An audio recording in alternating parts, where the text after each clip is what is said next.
how can bidders maintain a competitive edge when participating in an online auction? How can an auctioneer maintain a competitive edge? That's a pretty good question. Yeah, it's a good question. I think one of the challenges that the buyers experienced in the whole COVID scenario, where they were bidding online, and what we're talking about now, I guess, is a live online auction where the auctioneer's conducting the auction, but the buyers can't see each other in some platforms. That's for me a big thing, not seeing your competitive buyer. Right. There. So from the buyer's point of view, you want to see the people you're bidding against, which is an advantage. From the owner's point of view, they're happy for the buyer not to see all the other buyers.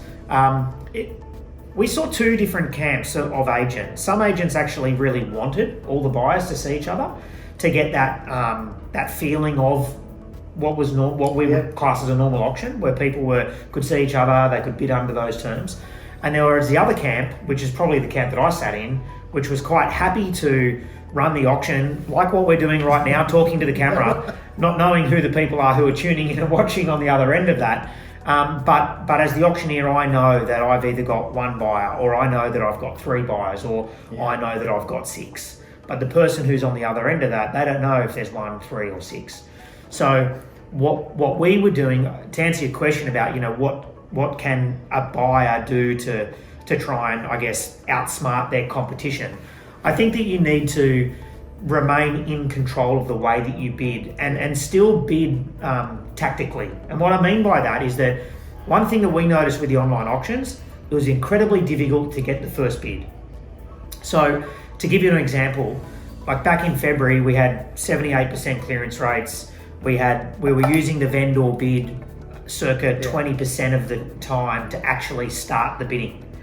In April, we had 36% clearance rate, and we were using the vendor bid 36% of the time to start the bidding. Now, what that tells me is that as the market got more challenging, and as everyone tried to adapt to this whole online auction process, buyers were less inclined to make that first bid. So as the auctioneer, we were having to use that vendor bid a lot more often.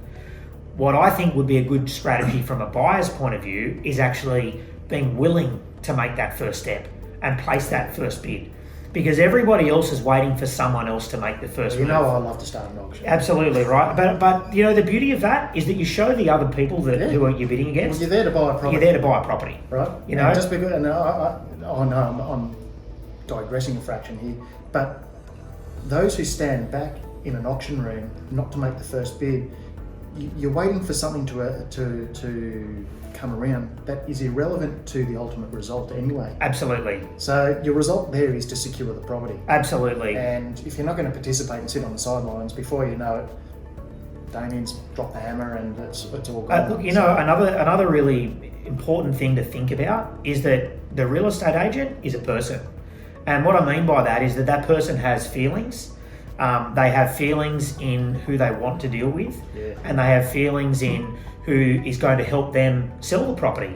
And this is don't get me wrong, they obviously there to get the best price for the owner, but at the same time they respect the fact that the buyer is there to buy it for as cheaply as they possibly can. So if you bid, I guarantee you the agent will look favourably upon you as a buyer, opposed to the person that sits back and doesn't bid and tries to outsmart the agent.